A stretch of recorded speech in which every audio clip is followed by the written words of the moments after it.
In today's video, we're breaking down a fiery moment in UK politics as Labour leader Sir Keir Starmer is grilled over the massive £22 billion black hole in the government's finances. Amid the ongoing financial strain, billions continue to flow to Ukraine, raising serious questions about the government's priorities. Starmer's response? The usual Labour rhetoric. We'll be watching closely and reacting, but first, make sure to like and subscribe. Here comes the leader of the opposition, Kemi Badenoch. Thank you, Mr. Speaker. Divisions between Ukraine and the US only serve Vladimir Putin. President Zelensky is right to try and rebuild his relationship with President Trump. He is keeping a cool head under very difficult circumstances, and I was glad to see President Trump receive his letter positively. What is the Prime Minister doing to help rebuild their relationship after a challenging week? Minister.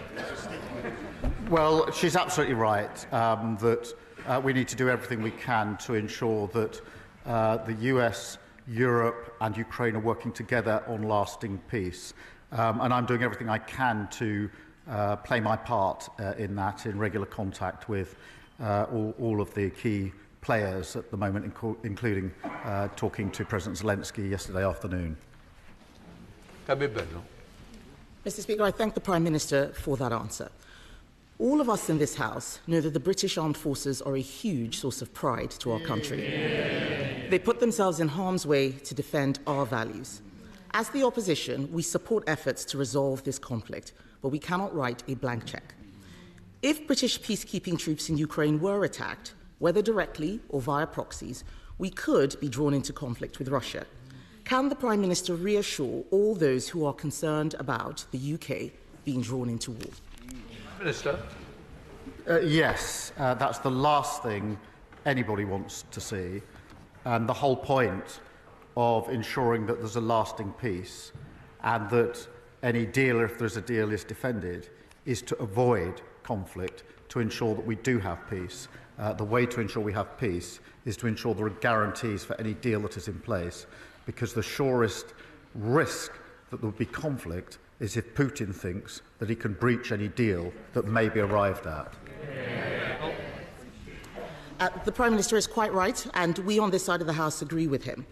The objective for his visit to Washington was to get that US security guarantee for Ukraine, and I commend his efforts in this very difficult task. But nonetheless, on Monday, the United States withdrew military aid for Ukraine. Can he update the House on the steps he is taking to persuade America that it is also in their national interest to provide a security guarantee? Prime Minister.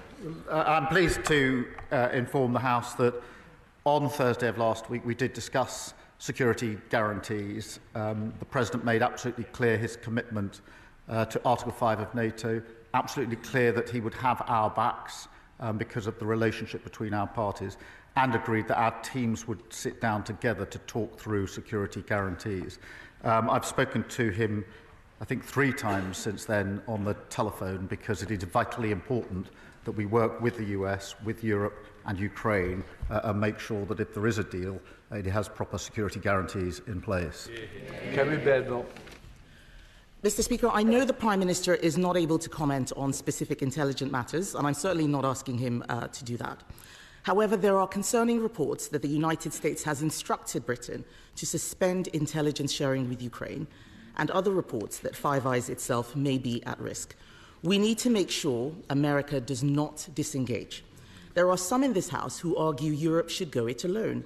But does he agree with me that without this country's greatest ally, any peace agreement would place a terrible burden on Britain and our taxpayers? Prime Minister. Well, I do agree with her wholeheartedly, and that's why in the debate we had just 2 days ago, I've always been clear that we need to ensure that the US, the UK, Europe and Ukraine are working together, but we must not choose between the US and Europe. We never have historically, and we're not going to do so now. Kemi Badenoch. Thank you, Mr. Speaker. I thank the Prime Minister for his comments on that. He will know that it is not just the security situation that worries people.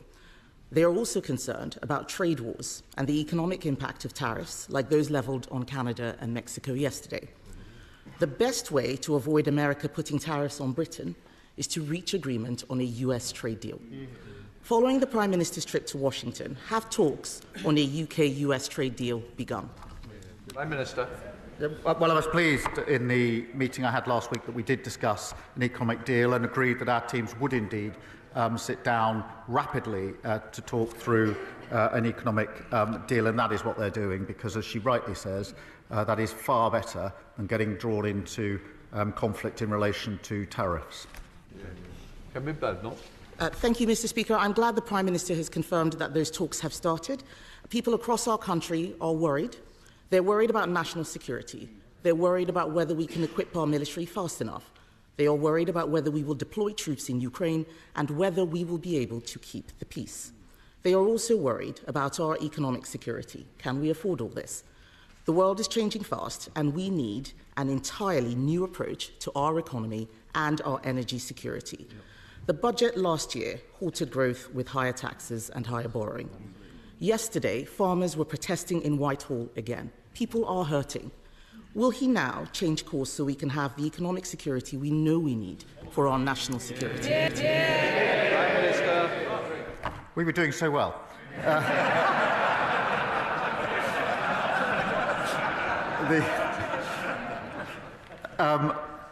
What we inherited was insecurity in our economy.